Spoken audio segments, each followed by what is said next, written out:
And then there was the era of now support for the people who are not going to work, people who are vulnerable, and they were categorized because we had an entire team that was dealing with the data analysis and seeing the effect on people and the economy. So came the era of supporting the vulnerable, and I can tell you, every week, the government of Kenya was disbursing 300 million shillings. Every week to vulnerable people. I will tell you, there is a very big institution in government that we found very useful called the National Government Administration Officers. These are the assistant chiefs all the way to regional commissioners. So once we decide there will be a lockdown, for example, in Nairobi, we would activate that system to ensure that there is no movement that happens across borders of the area that has been isolated. If we decide that people now must wear masks, nose masks, then we use this institution to ensure that nobody goes to a public area without it, and we saw how effective it was. And this and more other initiatives that were there then, what in total helped Kenya come out as a champion in the fight against COVID. Right, so recently we had an headline that was telling Kenyans that 8 billion shillings was actually paid and no vaccines really came into the country. And even as we speak, we know there are court cases where people are challenging these vaccines that Kenyans were purportedly forced to take, and maybe there are blowbacks. I know that was not really under your remit. We could say, oh yeah, this was the Ministry of Health that can be, basically answer that question very fluently. But it was a multi-agency that was now put forward to try and fight this pandemic. The question is, from your own assessment, when we hear these cases and the corruption that really came in during that part time, because people now are vulnerable, people are scared, and everyone is looking for their own safety.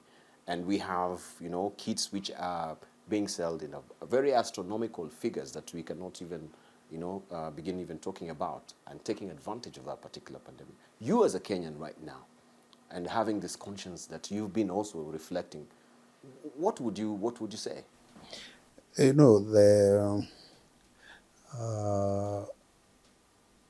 Whenever an opportunity arises, sometimes because of a misfortune, there are people who, of course, want to exploit it. When COVID came, and the first attempt is for you not to infect people, you need, for example, to wear nose masks. You lived in this country, the initial nose masks were costing 100 bob each almost, even when you go to a vendor, because nose masks were not things on our shelves then, because we never had COVID. In fact, I'm sure before COVID, probably you had only seen people wearing nose masks in hospitals. And therefore, the initial costs was very high of all the PPEs, the physical barriers of contacts between people. And therefore, some businessmen, of course, would see an opportunity where they would import those things and sell to government, which was the biggest client then.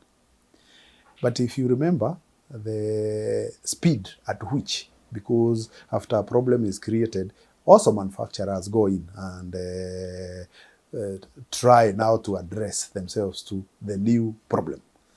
So the supply of nose masks quickly became too big, forcing the costs down. But there are people, probably in KEMSA, I'm only commenting on things that I'm aware of, about how the medicine works and all that. I don't think I have any competence to do that.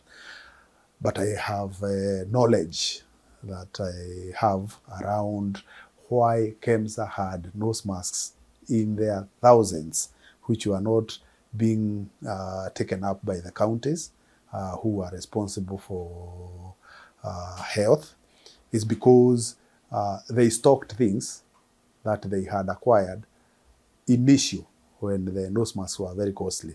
Then the whole market was flooded with nose masks that were cheap.